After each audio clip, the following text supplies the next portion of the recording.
오늘의 큐티 말씀은 다니엘 3장 말씀입니다. 느부갓네살 왕이 금신상을 만들어서 절하라, 누구든지 엎드려 절하지 않는 자는 즉시 맹렬히 타는 풀무불에 던져 넣으리라 했을 때 다니엘의 세 친구들이 절하지 않았을 때 느부갓네살이 하는 말이 능히 너희를 내 손에서 건져낼 신이 누구이겠느냐 하니까 그 세 친구들은 이 일에 대하여 대답할 필요가 없다.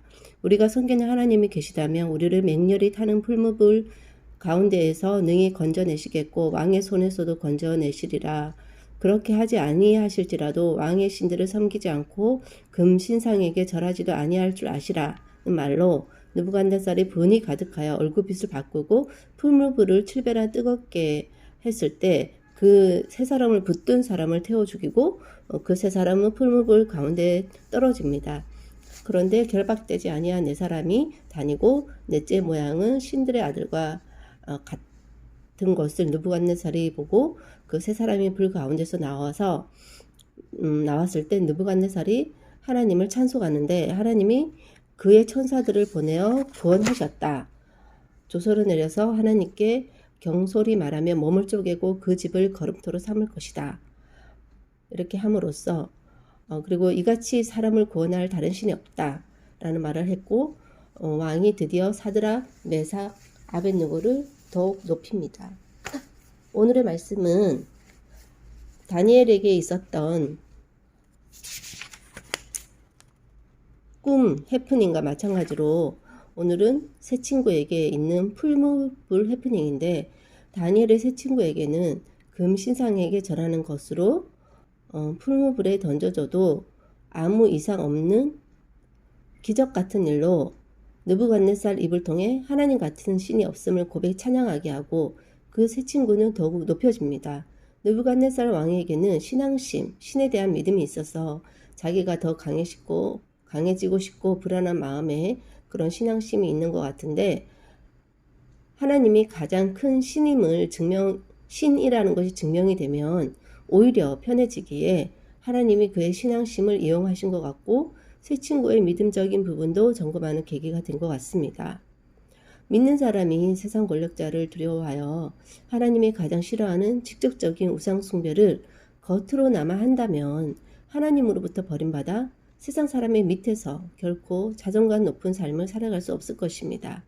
차라리 죽게 되며 순교하는 것이니 그것이 최고의 영광이고 기적적으로 하나님이 살려주시면 세상의 두려움의 대상이 되고 믿는 자로서 품위 있게 살 수 있게 됩니다. 따라서 세상의 우상 숭배에 대한 도전 위협에 대답은 그냥 하나, 노밖에는 없는 것입니다. 그냥 무대포, 무모한 타협의 여지가 없는 것으로 알고 있으면 될 것 같습니다.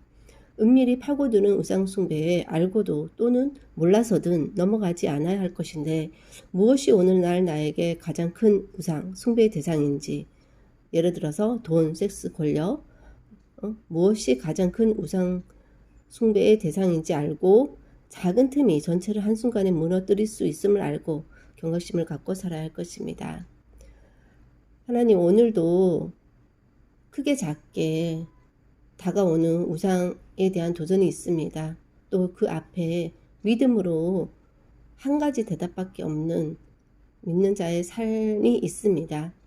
한순간이라도 0에서 1은 멀지만 1에서부터는 그 다음 숫자는 가깝다는 것을 잊지 않고 혹시라도 한 번이라도 넘어졌으며 또 다시 시작하는 마음으로 0에서 출발하는 새로운 0을 늘 하면서 한 번을 허용하지 않는 그런 경계심을 가지는데 참으로 세상은 너무나도 지혜로워서 은밀하게 참 다정한 목소리로 우상숭배인지도 모르게 넘어지게 하려고 하는 많은 순간들이 있는데 그 순간에도 성령님 깨우쳐 주셔서 몰라서 넘어지는 일이 없고 알고도 그렇게 몸이 반응하지 않도록 인간적인 연약함을 하나님께서 아시오니 성령님의 도우심으로 순간순간에 그런 위기들을 잘 이겨내고 또 큰 도전 앞에는 큰 마음으로 죽으면 죽었지 하는 마음으로 이겨내는 그냥 이겨낸다기보다 그렇게 믿는 자로서의 순리대로 살아가는 오늘 하루의 삶이 또 될 수 있도록 도와주시고 모든 말씀 예수님 이름으로 기도하였습니다. 아멘.